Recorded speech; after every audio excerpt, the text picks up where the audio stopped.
siempre pelea con ellos. Es un Dios que no importando en la condición que nos encontremos, es un Dios que está dispuesto a extendernos la mano. Un Dios poderoso. Un Dios que escuchó el clamor de David. Pero David supo saber entender que a este Dios a la cual él clamaba tenía que saber esperarlo pacientemente, porque dijo David: pacientemente esperé en Jehová.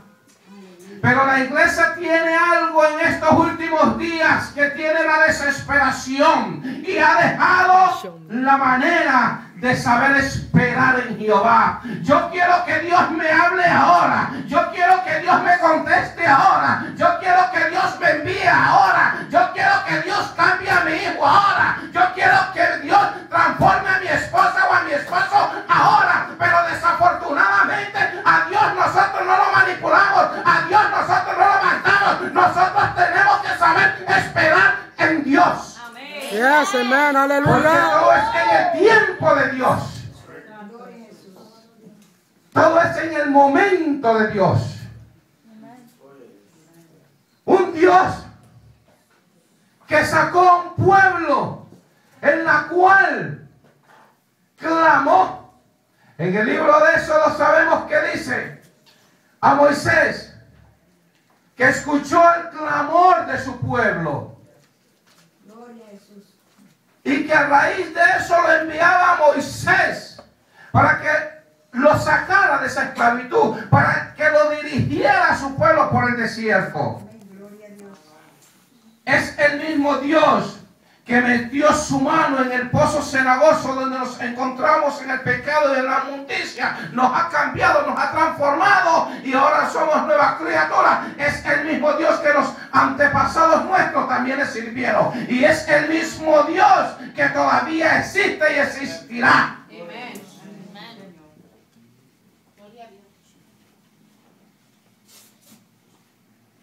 Y algo, hermano, muy maravilloso es saber entender la magnitud del poder que hay en Dios.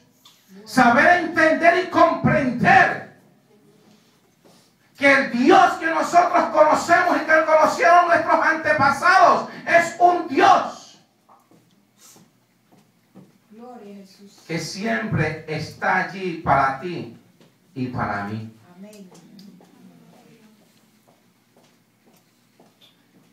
Demostró su amor en Juan 3:16 cuando envió a su único hijo para que todo aquel que en él creyera no se perdiera, mas tenga vida eterna.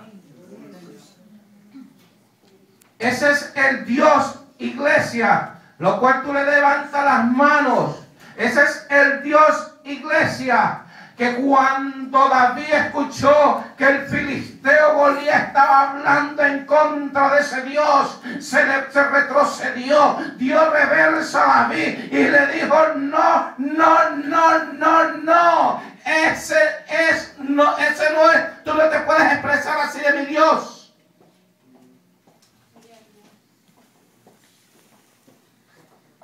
Y a ese Dios fue el que le dio la victoria a David. Y ese mismo Dios es el mismo Dios que está contigo para darte la victoria.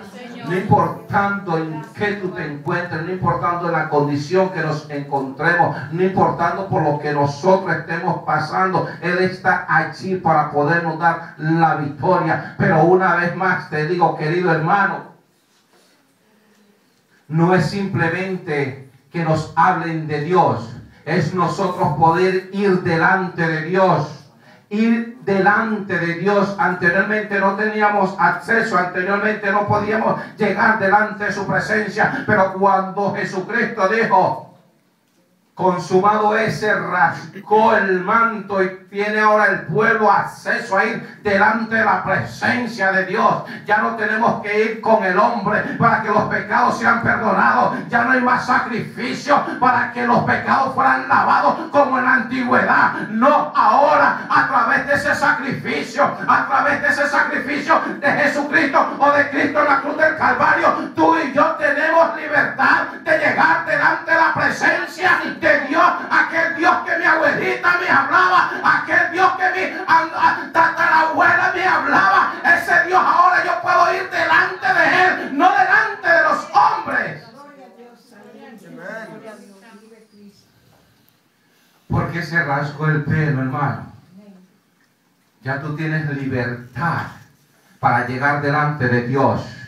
Ya tú puedes ir delante de Él y presentar tus peticiones. Amen. Ya puedes tú entender y comprender que aquel Dios tiene oído y te escucha, tiene boca y te contesta. Aleluya. Ya ese Dios que tú estás escuchando en este momento no es el Dios que lo cargamos en una estatua. No, no, no.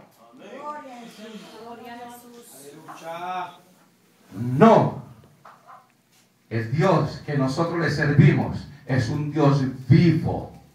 Es un Dios vivo. Y lo más bonito, hermano, es que aquí el escritor continúa diciendo y enfatiza 2 veces. Dice, de generación en generación. Estamos en el 2011. 2011 años después de Cristo. Y antes de Cristo también existía Dios. Qué maravilloso. Qué bueno es poder entender, hermano, y reconocer que el Dios tuyo es un Dios infinito. Porque Él es un Dios eterno. Y Él nos hizo también a su imagen y semejanza y nos hizo eterno. Ahora hay 2 clases de eternidad. La de la condenación y la de la salvación. ¿Cuál de esas 2 eternidades estamos buscando? ¿Queremos ir a caminar por las calles de oro y ver los mares de cristal? ¿O queremos estar en las pailas del fuego? Que nunca se va a consumir ese fuego. Como lo dije, Dios es eterno, tú y yo somos eternos. ¿Qué eternidad tú o yo vamos a vivir? Depende de nosotros, porque ya Cristo pagó el precio de la salvación del alma. Ya aquel Dios que conocemos o han conocido de generación en generación envió a su único Hijo para que tú ni yo nos perdamos, sino que tengamos vida eterna. Pero tenemos que caminar bajo el arrepentimiento y tenemos que caminar conforme a la voluntad de Dios y no conforme a nuestra propia voluntad. Y ya es el tiempo de entender, iglesia, que el Dios que nosotros le servimos es un Dios poderoso en batalla, pero que Él es un Dios de amor, pero al mismo tiempo también es un Dios consumidor. ¿Qué será de nosotros sin Dios? Ahora yo te puedo decir a ti que Dios sin nosotros sigue siendo Dios. Pero nosotros sin Dios, desafortunadamente y verdaderamente, no somos nada ni nadie. Dios fue el que nos formó, el que nos hizo, el que nos ha levantado y el que nos lleva a diferentes lugares.